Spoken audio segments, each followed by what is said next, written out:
So, this shed, it's a very, very fancy shed. As you can see, it's a cool shed. As soon as I saw it, I thought, that's wicked. It's got a little greenhouse on the side. It's all proper, very, very well made. And the gentleman, chap tells us that his father-in-law bought this, I believe at like Chelsea Garden Show. And wait for it, I hope you're sitting down for this price. This shed cost him...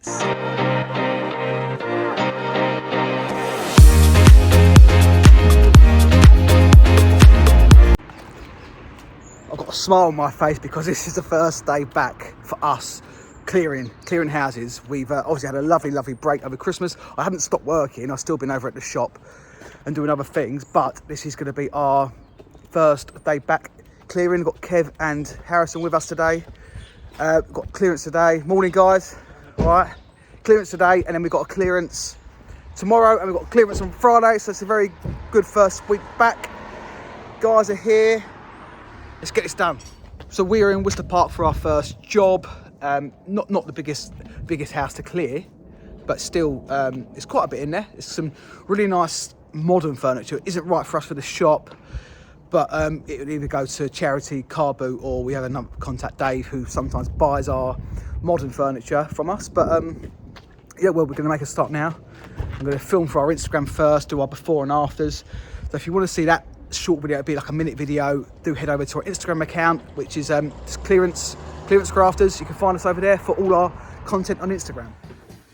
So the first thing to go for us is going to be mattresses, because generally we can't do much with them. Sometimes we do open them up, take out all the metal, and then, you know, we don't, because we have to pay extra for mattresses, which can be quite expensive depending where you're taking them.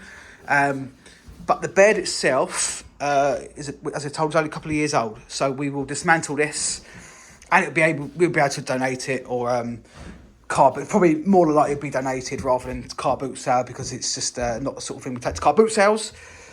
Try and do the same with the wardrobe, perhaps. We'll see. But all rooms have got items in.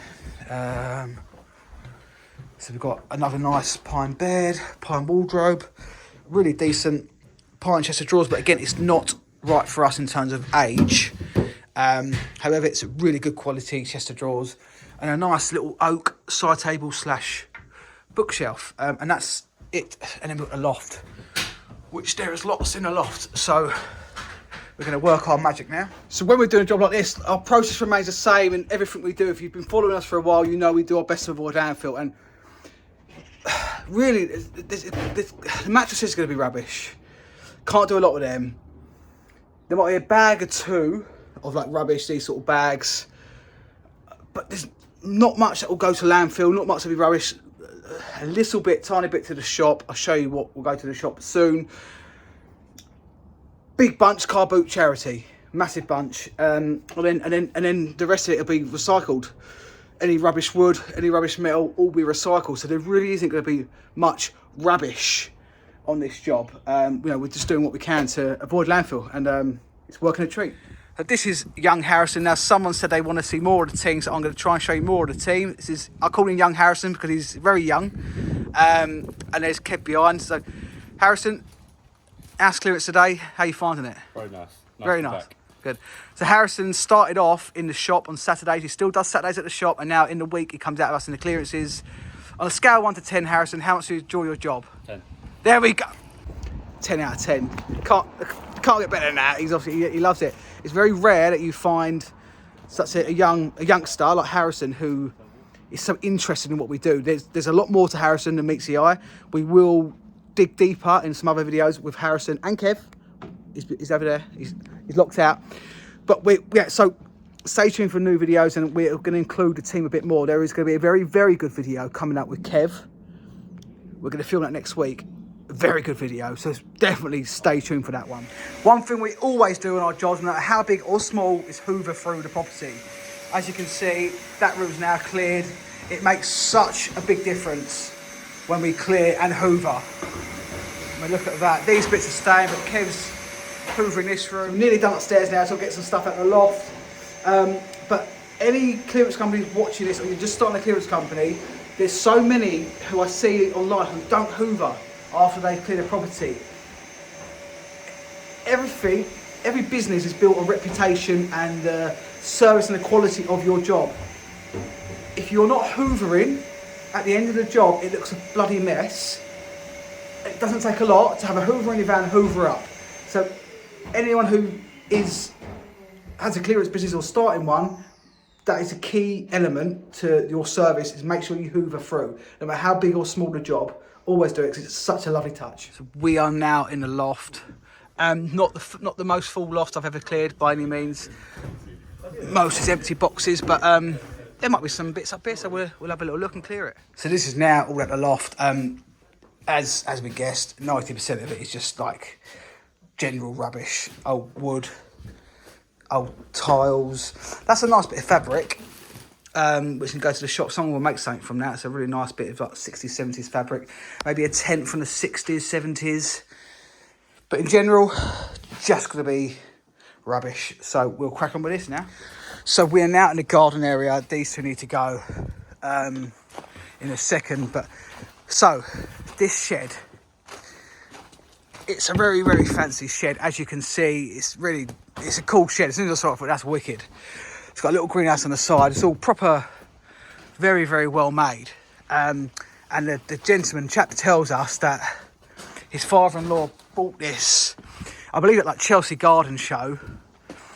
And wait for it, I hope you're sitting down for this price. This shed cost him £7,000, which is absolutely insane. You can see it's a really decent little shed.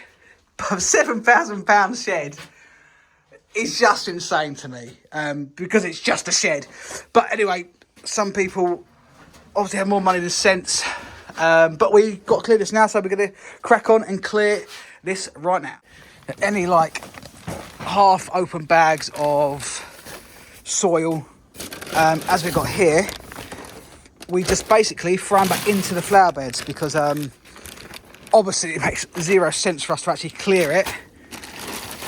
And we also get permission from the people just to make sure they're happy for us to do that. But it makes no sense for us to go and throw it down the tip when they're just bags of soil which can go back where they belong, basically. Now it's actually 1 o'clock. We didn't actually start this job until 10 o'clock because the customers didn't want us there till 10, and they're already saying to us, what time are we going to be finished? We like to start early, to be honest. We like to be at the jobs by 7, but it's their choice. Only about an hour left to go, but I've had to go down a tip. I was hoping to get it all on in one go, but there are legal limits that we can only have up to 3.5 ton total weight on the van. So if I carried on loading, although I haven't got far to go after, it's going to be overweight. And it could be like 0.5 ton overweight, so it's just not worth the risk. I did get pulled over once, got fined and a warning, so I don't do it anymore. But let's go down to the tip and then go back and finish off the job. And when you are clearing rubbish as a business, you need to have a duty of care, also known as a waste transfer note. So this is just to prove where your waste is coming from, where it's going to, etc, etc. So you need to have that when you're clearing a property or any sort of clearance, as well as your waste carrier's license as well. That's a very important thing to have if you're starting a clearance business. You need your waste carrier's license to legally transfer the waste from one place to another. Amazingly, there wasn't that much on there, but there was 600 kg. We was only a couple of 100 kg away from our limit, so I'm glad I stopped where I did and done that. So to see, but it's the wood that's a heavy thing. And what was nice, the lady in there recognised me from the shop, and she said, yeah, she's been to the shop a few times, which was quite nice to hear. She said she loves upstairs, our clothing area in the shop, so that was nice. So it's a small world it is, really, especially in this sort of industry. Everyone knows everyone, and it's really nice things to hear. Well, I'm back for the tip. A bit of a delay down there, but I'm back. So this is everything that we've been able to salvage. Now, whether it be things like scrap metal at the back there, lovely bed, rally bike, wooden seats, pine, lots of pine. This is all car boot stuff as well in here. This is our scrap metal. So look how much is being saved from landfill, going to be reused one way or another. Some really nice stuff here as well. So yeah, We're going to finish this off now, load it up, and then we will be done for the day. That is it. We are completely loaded up now. This was like over a van and a half load. Ended up being on this job. But I got some bits at the shop. You know, that's a nice old watering can. We usually get 10-15 quid on them. A lovely old sieve, garden sieve. A nice old wooden one. People use them as decorative pieces. You've got some terracotta pots, which always sell really, really well. And then you've got this nice oak side table, arts and crafts and style. And there wasn't a lot for the shop. The rest of it is scrap and loads for the car boot and charity. Which is, you know, we don't tend not to take big stuff to the car boot because it takes up all the space and we don't make as much money then. But yeah, there's some really good stuff there. So that is us done. That is our first official clearance of the year so far. There is going to be many, many, many more to come. Absolutely, there will be. Good little clearance, you know. As I say, not much went to landfill. We make some good money from the actual clearance itself, and then there's probably, I'm going to say probably about £300 worth of stuff that we cleared that we can sell on, hopefully, all being well. So that is it, guys. Thank you for watching. Please do subscribe. We're back out on another clearance from tomorrow in Tadworth, so I'll try and film that as well. So yeah, subscribe and stay following for any other videos that are coming up. We've got car boot sale videos coming up and everything else in between. So for now, thank you for watching.